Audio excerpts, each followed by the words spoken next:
2024 tonight, the race for Missouri governor is heating up. Today, State Senator Bill Eigel officially announcing he is running. Eigel made that announcement at Smart Field in St. Charles this afternoon.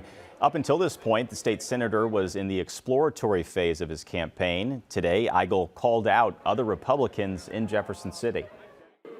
Establishment Republicans have enriched the powerful in this state by raising your taxes, spending our tax dollars like drunken sailors, allowing China and other foreign countries to buy up Missouri farms, all while staring into the cameras and smiling at you as if they were your friend.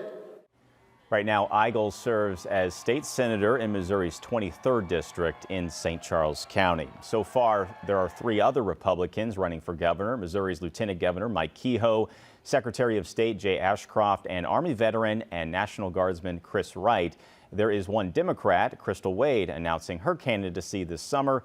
She is currently the Missouri House Minority Leader.